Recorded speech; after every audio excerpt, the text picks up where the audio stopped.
children, good morning. I am Palak Parikh, Sri Saraswati School of Commerce. Today I am taking OCM Standard 12 English Medium. Now, in the last chapters, we just discussed about planning. What is planning?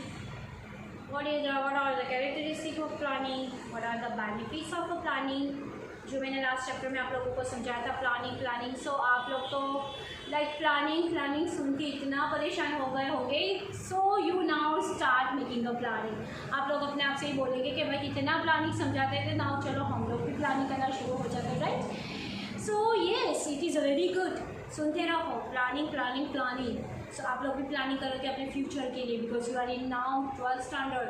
So you have to make a planning कि हमें आगे क्या करना है, हमारा गोल क्या है, right. सो हम लोगों ने प्लानिंग के बारे में सारे पॉइंट्स कर लिए थे. फर्स्ट जो क्वेश्चन था 5 मार्क्स का, मैंने जो आपको पहले से ही बताया था कि 5 मार्क्स के जो क्वेश्चंस होते हैं दैट आर वेरी इंपॉर्टेंट, और उसमें ही सबसे ज़्यादा कन्फ्यूजन होता है क्योंकि स्टूडेंट्स को यही नहीं पता होता है कि how many points we have to mention in 5 marks of question. और मैंने आपको ये भी बताया था कि now you are in a 12th standard, you are not in a 10th standard, so you have to write more in the exams. 5 marks का है तो 10 पॉइंट्स लिख लेंगे, 5 मार्क्स का है 10-15 points. It's not enough. You have to write more and more points, right. So that's why we start from the 5 marks of question, because 1 marks questions you can read it and वो कहीं से भी आ सकते हैं. कि chapter हम लोगों ने जो पॉइंट्स हमने पढ़े हैं उसमें कहीं से भी आ सकते हैं, right. So that is a very simple to you. 2 marks ये ऑलरेडी हम लोग जो 5 मार्क्स के करते हैं उसमें आ जाते हैं. 3 मार्क्स के भी ऐसे होते हैं कि इसमें जो 2-2 पॉइंट होते हैं और 1-1 पॉइंट होते हैं ना, वो 3 मार्क्स में आ जाते हैं, तो वो भी कवर हो जाता है. The main thing is that 5 marks के जो हम लोग क्वेश्चन करते हैं उसमें 1 मार्क्स के भी क्वेश्चंस आ जाते हैं, 2 मार्क्स के भी क्वेश्चंस आ जाते हैं और 3 मार्क्स के भी आ जाता है. तो it is very easy to learn for you. So 5 marks के क्वेश्चन के ऊपर इसीलिए हम लोग सबसे ज़्यादा प्रेशर देते हैं. फर्स्ट क्वेश्चन हम लोगों ने कंप्लीट कर दिया था. पॉइंट वाइज आपको ऐसे लिखना है, सो वो आपको समझ में आ गया होगा. नाउ वी गो मोर, आगे हम लोग पढ़ते हैं उसके बारे में. Second question. Now second is what? Give the definition of planning and explain the each process. Definition of planning मैंने आप लोगों को कितनी बार समझाया, राइट. फर्स्ट मैंने समझाया था to achieve a goal, how to achieve a goal, for that what we are doing, that is called a planning. ये मैंने आप लोगों को समझाया था. कोई भी गोल को अचीव करने के लिए हमें क्या करना है, कोई भी गोल को फुलफिल करने के लिए हमें क्या करने हैं, और उसके लिए हमें कौन सी स्ट्रेटजी, कौन सी प्रोसेस, वगैरह हम लोगों को अडॉप्ट करनी है, वो सारा आता है प्लानिंग में. सो प्लानिंग के बारे में हम लोगों ने पहले जो मैंने आपको पॉइंट्स करवाए थे उसमें भी बहुत पढ़ लिया था. फर्स्ट क्वेश्चन था उसमें भी मैंने बहुत करवा दिया था. सो सेकेंड क्वेश्चन में is no need to explain you just go through in first question and just write. हाँ, ऐसा मत लिख देना एग्जाम में भी कि नहीं सेकेंड क्वेश्चन में कि it is already mentioned in the first question, so you just read from the first question, we just go each process. No, you have to write it. भले ना वो एक 2 बार रिपीट होता है, पर 2 बार आपको what is planning you have to mention in the exams, right. तो just समझाने के लिए मैं आप लोगों को बताती हूँ कि अगर 2-3 बार आता है तो आप ये कर सकते हो कि पहले का जो है वो आप एक बार पढ़ लेना, आपको वैसे भी समझ में आ गया होगा, वो मुझे पता है, because you are all are very smart, so you know, right. Now next process. Definition of planning we already done in our starting of lecture and in the first question. मैंने जो आपको बताया वो हम लोगों ने पहले क्वेश्चन में और स्टार्टिंग में हम लोगों ने व्हाट इज अ प्लानिंग ये हम लोगों ने पढ़ लिया. ना process of planning. What is the process of planning? क्या होती है प्रोसेस? मतलब हमें प्लानिंग करने के लिए कोई प्रोसेस करनी पड़ती है कि ऐसे ही हो जाता है? नहीं होता है. 12th की प्रिपरेशन के लिए हमें प्रोसेस तो करनी पड़ेगी ना.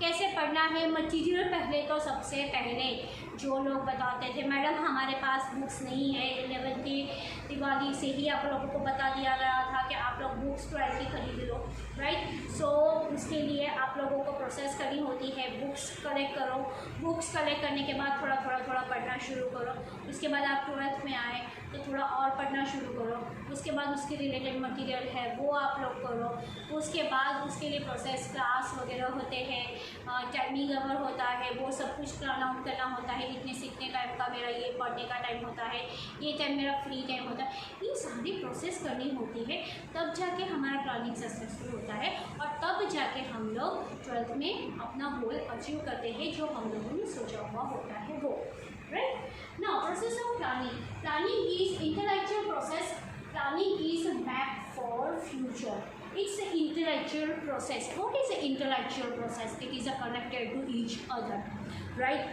हमारा फ्यूचर क्या होगा वो हमारे प्लानिंग के ऊपर डिपेंड होता है, हमारा प्लानिंग क्या होगा, कैसे हम लोग प्लानिंग करेंगे हमारे फ्यूचर को सोचते हुए, that is a intellectual, right. जैसे मैं बताती हूँ कि हमें फ्यूचर में ये बनना है, हमें फ्यूचर को सिक्योर करने के लिए हमारी जो फैमिली है उसको सिक्योर करने के लिए सब वो जो इन्वेस्ट करते हैं, मैंने बताया, फिर इंश्योरेंस पॉलिसी लेते हैं, क्यों लेते हैं वो क्या पागल है ना, वो लोग क्यों लेते हैं अपनी फैमिली के लिए, क्यों अपनी फैमिली के लिए, they are thinking about their future कि if they were not present at the time उसकी फैमिली क्या करेगी, तो अगर इंश्योरेंस होगा तो उनको उसमें बेनिफिट होगा, राइट। तो ये सारा फ्यूचर प्लानिंग जो एक्स्ट्राऑर्डिनरी स्मार्ट पर्सन होते हैं but obviously they do the planning for the future, तो प्लानिंग एंड फ्यूचर दोनों इंटेलेक्चुअल प्रोसेस है।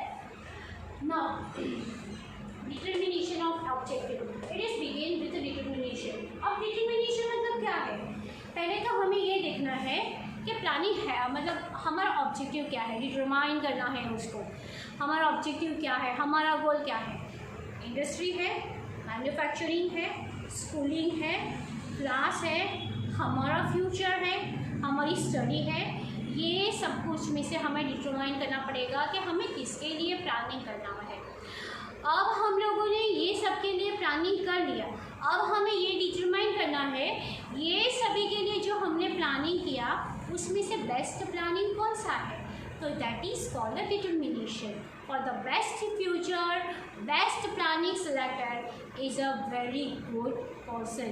कोई भी अच्छा इंसान होगा अपने फ्यूचर को बेस्ट बनाने के लिए बेस्ट प्लानिंग को चूज़ करता है तो वो हुआ best and smart person,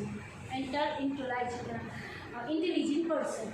now planning is useful for manager if objective are appropriate selected, right?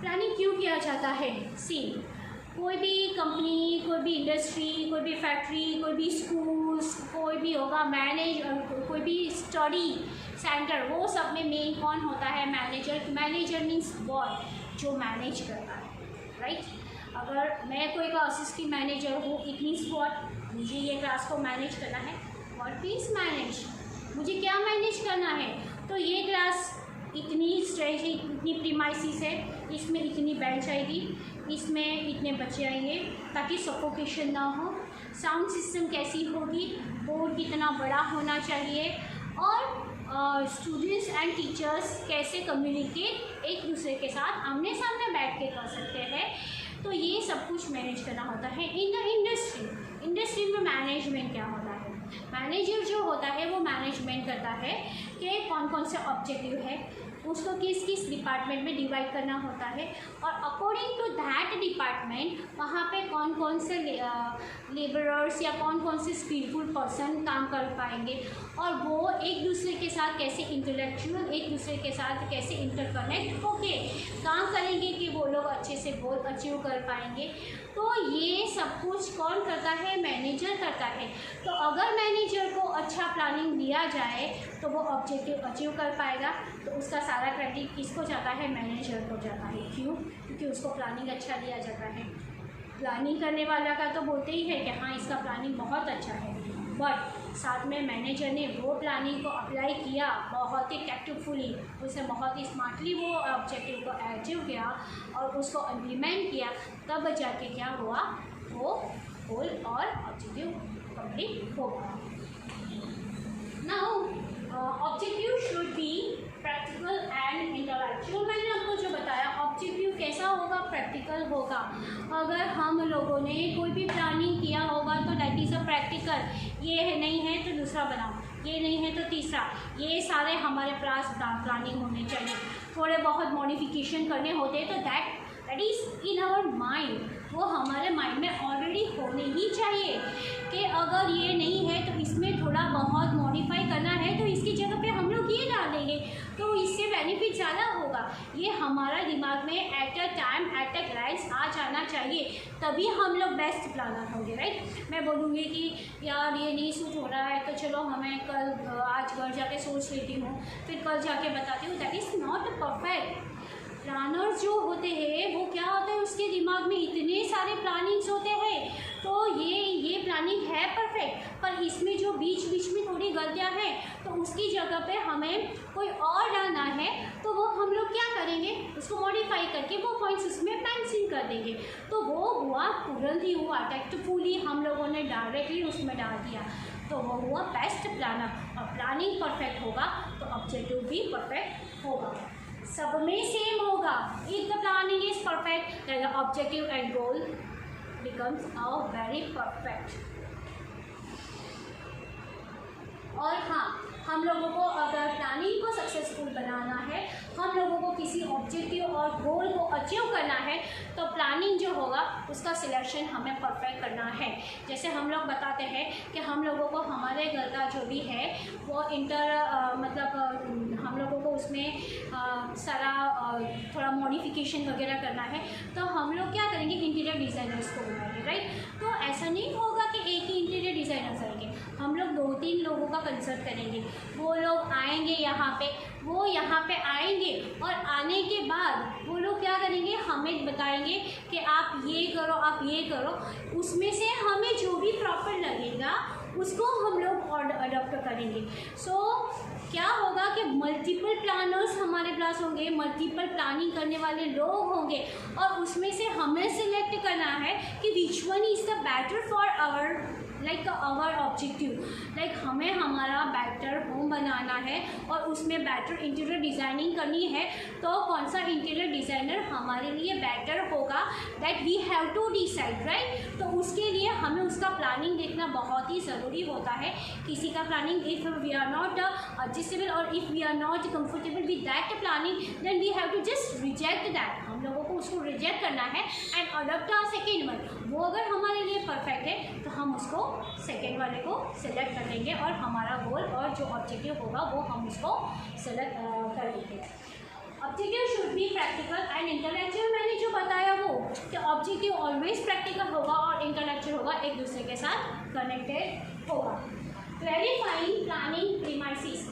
First of all premises होगी, वो हमें क्लैरिफाई करना है कि कितनी प्रीमाइसिस में हमें कितना प्लानिंग करना है। मैंने जैसे बताया कि मैं अगर कोई क्लासेस की मैनेजर हूँ तो फर्स्ट ऑफ ऑल मुझे मैनेज करने के लिए बोलेंगे कि आपको ये क्लास को मैनेज करना है। मान लो योगी क्लास को मैनेज करना है आपको, तो मैं क्या करूँगी, पहले मैं बोलूँगी कि भाई मुझे प्रीमाइसिस तो दिखाओ, उसके बाद मैं कुछ मैनेज कर पाऊँगी।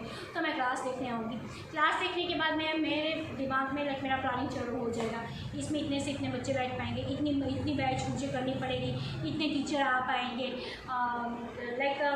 इतनी विंडोज़ सफोकेशन होगा तो मुझे उसमें कितना फैंस लगाना है, एसी लगाना है कि नहीं लगाना है, कंजस्टेड होगा कि नहीं होगा, उनका आने जाने की जगह ऊपर नीचे कैसी होगी, वो सब कुछ मुझे डिसाइड करना पड़ेगा। वो कब डिसाइड करूँगी, जब मैंने प्रीमाइसिस को परफेक्टली देख लिया होगा। तो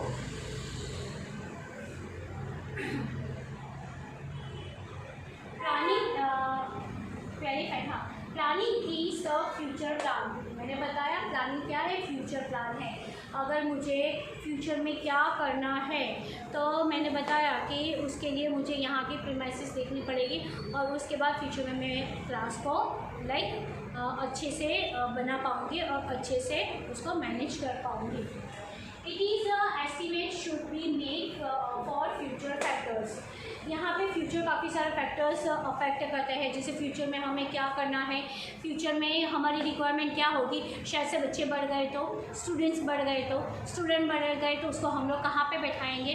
तो हम लोगों को प्रीमाइसिस को ऐसी बनानी है, ऐसी रखनी है कि शायद से और 5-7 स्टूडेंट्स होंगे, 5 to 7 स्टूडेंट्स ऐड भी हो जाएंगे तो भी हमारी जो प्रीमाइसिस है वो कंफर्ट जोन में रहेगी और हमें भी कंफर्टेबल लगेगा और बच्चों को भी कंफर्टेबल नहीं लगेगा। उनको ऐसा नहीं लगेगा यार ऐसे झूठ के बैठना पड़ता है, गर्मी बहुत लगती है, फिर they are going to excuse with us और उसमें हमारा पढ़ाई खराब होता है, ऐसा नहीं होगा, राइट। तो उसके लिए हमें क्या करना पड़ेगा कि हमें हमारा जो भी प्लानिंग है अकॉर्डिंग टू प्रीमाइसिस वो ऐसा रखना पड़ेगा कि इन फ्यूचर अगर कोई ऐड भी होते हैं तो उसमें कोई भी प्रॉब्लम ना हो। Assumption and forecasting for planning premises, पहले हमें एजम्पशन करना पड़ेगा, जैसे मैंने आप लोगों को बताया कि एजम्पशन शायद से मेरे यहाँ पे स्टूडेंट्स बढ़ गए तो हम लोग अच्छे पढ़ाते हैं, हमारे स्टूडेंट्स बढ़ गए तो हम लोग उसको कहाँ पे बिठाएंगे, चेयर पे तो नहीं बिठाएंगे, राइट। तो हम लोग क्या करेंगे, तो हम लोग उसके लिए फ्यूचर प्लानिंग करके रखेंगे कि हम लोग क्या करेंगे कि उसके लिए हम लोग एक्स्ट्रा बेंच वगैरह ऑलरेडी रखेंगे कि ताकि और बच्चे आए तो उसको वहाँ बिठा सकें हम लोग। तो ये सारा फ्यूचर प्लानिंग जो होता है वो हम लोग कर लेते हैं ताकि बेटर प्लानिंग हो हमारा फ्यूचर प्रीमाइसिस के लिए, मतलब फ्यूचर में जो भी हमारा प्रोग्रेस होने वाला है और वो अब प्रोग्रेस के अकॉर्डिंग हमें अगर हमारा वर्क आगे बढ़ाना है तो उसके लिए हम लोगों को पहले से ही क्या करना पड़ेगा, वर्कआउट करना पड़ेगा, एजम्पशन करना पड़ेगा, फोरकास्टिंग करना पड़ेगा। फोरकास्टिंग मतलब पहले से हम लोगों को ये डिसाइड करना पड़ेगा कि स्टूडेंट्स बढ़ेंगे तो क्या होगा और एजम्पशन करना पड़ेगा शायद से बढ़े तो। बट ऑब्वियसली हम लोग क्यों एज्यूम ना करें, हम लोग क्यों ये एज्यूम करें कि बच्चे कम होंगे, हम लोग क्यों ये एज्यूम ना करें कि बच्चे स्टूडेंट्स बढ़ेंगे, राइट। स्टूडेंट्स बढ़ेंगे तो उसके लिए हम लोग फोरकास्टिंग कर लेते हैं कि बढ़ेंगे और उसके लिए हम लोग बेटर प्रीमाइसिस हम लोगों को प्रोवाइड करते हैं। If premises is clear and perfect, that our planning becomes successful. अगर प्रीमाइसिस जो है वो एकदम परफेक्ट है, राइट, प्रीमाइसिस हमारी है वो एकदम परफेक्ट है, हमारा फोरकास्टिंग है वो एकदम परफेक्ट है, हमारा एजम्पशन है वो बहुत ही परफेक्ट है, तो मैनेजर बहुत ही खुश हो जाएगा और सारा क्रेडिट उसको जाएगा और उसका प्लानिंग उसको जो दिया गया होगा वो प्लानिंग वो अचीव आराम से कर पाएगा, राइट। तो ये चीज़ ये है कि सारा मैनेजर के ऊपर डिपेंड होता है क्योंकि उसको प्लानिंग दिया जाता है और वो प्लानिंग को वो इम्प्लीमेंट करता है, फॉलो करता है और फॉलो करके with the help of assumption, with the help of forecasting वो उसको क्या करता है, इम्प्लीमेंट करके उसको आगे जाने देता है और उसके लिए उसका वो फिर सक्सेसफुल हो जाता है, वो अपने एजम्पशन और फोरकास्टिंग के साथ और विद द प्लानिंग और वो सक्सेसफुल हो जाता है जिसकी वजह से ऑलवेज उसकी वैल्यू क्या हो जाती है, बढ़ जाती है। तो बेटर प्लानिंग पर्सन को मोर एंड मोर बेटर बनाता है। Now fourth one is collection and analysis of information. हमें क्या करना है, कलेक्शन करना है, बहुत सारे हम लोगों को प्लानिंग बनाने हैं, एनालिसिस करना है। एनालिसिस मतलब क्या, हमें देखना है कि कलेक्शन कर लिया, जैसे मैं देख लूँ मैं बाहर जाती हूँ तो मुझे काफ़ी सारी ज्वेलरी अच्छी लगती है तो मैं काफ़ी सारी ज्वेलरी उठा के लेके आऊँगी और अगर वो मेरे पहचान वाले होंगे तो मैं क्या करूँगी, मैं ये सारी ज्वेलरी ले जाती हूँ, मैं मेरे पे ट्राई कर लूँगी और अगर वो मुझे सूटेबल होगी और मुझे अच्छी लगेगी तो मैं रखूँगी, बाकी सारी मैं आपको वापस दे दूँगी। तो ये क्या हुआ कि कलेक्शन कर लिया हम लोगों ने और उसके बाद मैंने क्या किया, उसका एनालाइज़ किया कि ये कैसा है, वो ये कलर इसका जाएगा, ये अच्छा है, मेरे पे सूट होता है कि नहीं, लॉन्ग लास्टिंग है कि नहीं, ये एनालाइज करने के बाद ही हम उसको सिलेक्ट करते हैं। और उसकी इंफॉर्मेशन भी हमारे पास होनी चाहिए कि मान लो हम लोग कोई चालू जगह से कोई भी चीज़ लेके आते हैं तो उसकी जो ड्यूरेबिलिटी होती है वो बहुत अच्छी नहीं होती है, तो बहुत कहीं अच्छी जगह से आते हैं। जैसे आप लोग देख लो कि कोई भी गोल्ड की शॉप होती है तो काफ़ी सारी यहाँ पर गोल्ड की शॉप होती है, तो यहाँ पे छोटी छोटी जो शॉप्स होती है वो है, और CA ज्वेलर्स, कल्याण ज्वेलर्स वगैरह होते हैं, वो बड़े बड़े ज्वेलर्स वाले होते हैं। उन लोगों के यहाँ का जो गोल्ड होता है वो काफ़ी सारा अच्छा, उसकी जो कैरेट होते हैं 22, 23, 24 ऐसे कैरेट गोल्ड होते हैं जो प्योर होते हैं, और अगर आप उसको सेल करोगे तो उसकी सेलिंग अमाउंट भी ज़्यादा आती है। पर अगर आप लोगों ने यहाँ आजू बाजू से कहीं से भी लिया होगा तो उसमें थोड़ा बहुत मिक्सिंग होगा तो उसकी सेलिंग जो वैल्यू होगी वो आपको नहीं मिलेगी। तो इसीलिए हमें परफेक्ट उसको एनालाइज करके ही हमें उसको इंफॉर्मेशन के साथ, बेस्ट इंफॉर्मेशन, प्रॉपर इंफॉर्मेशन के साथ उसको चूज़ करना है। Work premises clarifying information collected directly and indirectly. एक बार अगर हम लोगों ने premises clarified information collected directly and indirectly, पहले तो हमें क्या करना है, डायरेक्टली और इनडायरेक्टली हम लोगों को जो प्रीमाइसेस है उसको हम लोगों को, मुझे कहाँ से लेना है, गोल्ड मुझे CA ज्वेलर्स से लेना है, राइट। तो पहले मैं CA ज्वेलर्स से प्रीमाइसेस चूज़ कर लूँगी और वहाँ पे मैं जाऊँगी, वहाँ की इन्फॉर्मेशन होगी और वहाँ से फिर मैं कुछ भी परचेस करूँगी। एक ये पॉइंट हुआ। सेकेंड है there are many objectives for single objectives. अब मेरा मेन एम क्या है, मुझे गोल्ड लेना है, तो मेरी सिर्फ रिक्वायरमेंट एक ही है गोल्ड लेने की, और उसके ऑब्जेक्टिव्स क्या, उसके ऑल्टरनेटिव्स कितने सारे हैं, CA ज्वेलर्स, दामोदर ज्वेलर्स, कल्याण ज्वेलर्स, मुक्त ज्वेलर्स, काफ़ी सारे उसके, राधिका ज्वेलर्स, काफ़ी सारे उसके ऑप्शंस होते हैं, राइट। तो कोई भी एक ऑब्जेक्टिव होता है तो उसके काफ़ी सारे डिफरेंट ऑल्टरनेटिव्स होते हैं, और वो डिफरेंट ऑल्टरनेटिव्स को हमें क्या करना है, उसमें से बेटर को सिलेक्ट करना है। For this these are prepared like, हाँ, उसके लिए हमें लिस्ट प्रिपेयर करनी पड़ेगी क्या क्या है, और अकॉर्डिंग टू दैट लिस्ट हमें उसको सिलेक्ट करना है। For example certain item produce and sold in a market, और items directly purchase and sold in the market, जो मैंने आपको पहले ही बताया था। आप लोगों के पास क्या ऑल्टरनेटिव्स है, कोई भी चीज़ को या आप प्रोड्यूस खुद करो और उसको सेल आउट करो, या तो कोई भी चीज़ को आप बाहर डायरेक्टली लेके आओ और उसको सेल आउट करो। The main thing is that कि आपका बेनिफिट किस में है, जिसमें आपका बेनिफिट बेटर होगा, जिसमें आपका प्रॉफिट बेस्ट होगा, आप वही पॉलिसी को अडॉप्ट करोगे।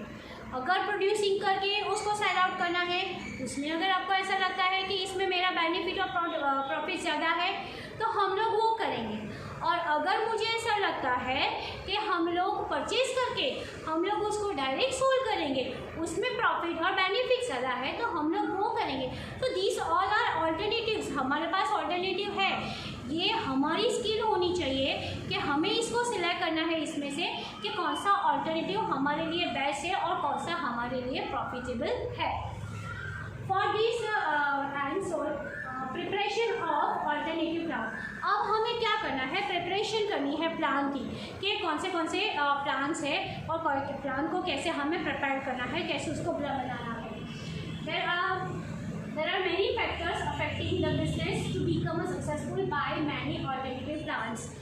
काफ़ी सारे डिफरेंट प्लान्स होते हैं जो हम लोग बनाते हैं, और वो डिफरेंट प्लान में से बेस्ट प्लान को हम लोग चूज़ करके हम लोग उसको क्या करते हैं, सक्सेसफुल हमारे ऑब्जेक्टिव को बनाते हैं, हमारे बिजनेस को बनाते हैं। तो हमारे बिजनेस को या हमारे कोई भी फील्ड को बेस्ट बनाने के लिए, उसको सक्सेसफुल बनाने के लिए सबसे पहला पॉइंट ये है कि हमारा जो प्लानिंग है वो एकदम बेस्ट होना चाहिए। हमारा प्लानिंग बेस्ट होगा तो हमारा बिजनेस भी कैसा होगा, एकदम बेस्ट होगा। सिलेक्शन ऑफ बेस्ट ऑल्टरनेटिव्स, हमें ऑल्टरनेटिव्स मैंने आप लोगों को बताया वो आगे जैसा ही है कि ऑल्टरनेटिव भी हमें बेस्ट सिलेक्ट करने हैं।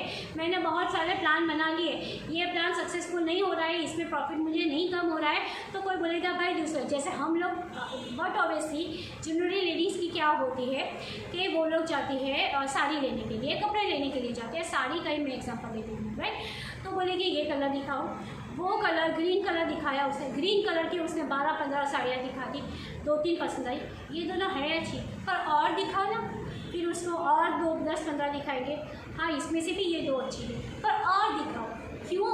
उसको ज़्यादा से ज़्यादा ऑल्टरनेटिव चाहिए। क्यों ऑल्टरनेटिव चाहिए?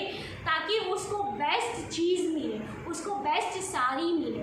तो ये एक एग्जांपल है कि हमारे पास होते तो बहुत सारे हैं प्लान्स, बट उसमें से हमें बेस्ट लेना है तो हम उसके लिए बेस्ट ऑल्टरनेटिव ढूंढेंगे। बेस्ट ऑल्टरनेटिव्स में से जो हमारे लिए बेस्ट होगा उसको हम लोग अडॉप्ट करेंगे। Selection of best alternatives to achieve of any goals. There are so many alternatives, but by perfect checking and by our skill we should select it. मैंने बताया कि स्किल के साथ ग्रीन कलर की साड़ी मुझे लेनी है तो मुझे बहुत सारी 2-4 पसंद आ गई, मैं बोलूँगी और मुझे बताओ, राइट। तो ये मेरे पे डिपेंड होता है। मैं अगर 10-15 से ही 10 और 15 मिलेंगे उसमें से ही मैं सेटिस्फाई हो जाऊँगी तो मैं बोल दूँगी बस बहुत हो गया, ये 2 मुझे अच्छी लगी, ये 2 मुझे देखो। और कोई जो होगा जो जिसमें ज़्यादा होगा कि नहीं मुझे सबसे बेस्ट दिखना है तो वो क्या बोलेंगे, नहीं और दिखाओ, नहीं और दिखाओ। फिर वो अपनी स्किल के अकॉर्डिंग वो बेस्ट जो होगा वो अचीव करेगा, राइट।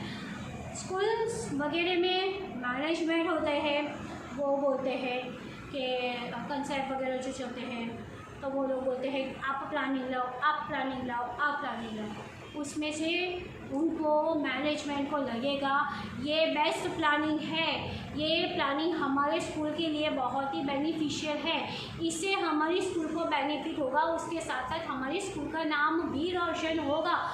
तो वो क्या करेंगे, वो प्लानिंग जो बनाया हुआ है उनको वो लोग स्किलफुली अडॉप्ट कर लेंगे। तो इसके लिए स्किल की ज़रूरत होती है, राइट। प्लानिंग को चूज़ करने के लिए ऑल्टरनेटिव जो प्लानिंग्स होते हैं ना उसको भी चूज़ करने के लिए आपके पास स्किल होनी चाहिए। बहुत सारे मैटर आप लोगों को तो पता ही होगा, शादी करने के लिए आप जो जाते हो काफ़ी सारी लड़कियां देखते हो तो आप में स्किल बहुत होती है, बट ऑब्वियसली कि नहीं ये लड़की अच्छी है, ये लड़की अच्छी है, ये थोड़ी काली है, इसके बाल ऐसे है, ये मोटी है, ये पतली है, ये ऐसा है, ये वैसा है, काफ़ी सारे उसमें आप नुक्स निकालोगे, राइट। पर फिर आप अपने स्किल से आप अपने लिए बेस्ट परफेक्ट पर्सन लेके आओगे आपकी स्किल के according, right.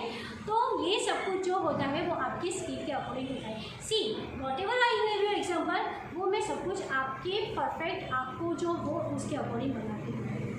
Now formulation and evolution of a subsidiary plan. Different project and subsidiary plans are for the formation. After checking subsidiary plan we should implement. सबसे पहले हम लोगों को क्या करना है कि एक प्रोजेक्ट बनाना है, सब्सिडरी प्लान उसके अकॉर्डिंग बनाना है, और वो सब्सिडरी प्लान जो होगा और जो भी लाइक हम लोगों ने ऑब्जेक्टिव बनाया है और जो भी हम लोगों ने प्रोजेक्ट बनाया है वो प्रोजेक्ट हम उसके ऊपर इम्प्लीमेंट करेंगे और उसके बाद वो प्रोजेक्ट को हम लोग सक्सेसफुल बनाएंगे with the help of subsidiary plan. Subsidiary plan का मतलब यहाँ पे मैं आप लोगों को बता देती हूँ कि यहाँ पे क्या होता है, सब्सिडरी प्लान्स जो होते हैं वो लाइक आप लोग जैसे स्कूटर मैन्युफैक्चरिंग कंपनी जो होती है वो जो टायर्स और उसकी सीट्स वगैरह है उसका वो लोग मैन्युफैक्चरिंग करते हैं, राइट। तो वो लोग क्या करेंगे कि या तो फिर खुद ही वो लोग उसकी बॉडी वगैरह मैन्युफैक्चर करेंगे और पूरी बॉडी बना के वो पूरा स्कूटर का मैन्युफैक्चर कर देंगे। फिर उसको ऐसा लगेगा कि नहीं ये मैन्युफैक्चरिंग इतना ड्यूरेबल नहीं होगा तो वो लोग क्या करेंगे, डायरेक्ट मार्केट से जाके उसको परचेस करेंगे। तो ये हुआ उसका सब्सिडरी। या तो आप लोग प्रोड्यूस खुद करो या तो फिर आप डायरेक्टली जाके परचेस करो, ये हुआ सब्सिडरी प्लान। तो जो भी आपके लिए प्रॉपर होगा वो आपकी स्किल के हिसाब से आपको देखना है और वो जब परफेक्ट होगा तो भी आपका प्रोजेक्ट जो होगा वो परफेक्ट हो जाएगा। Thank you very much everyone.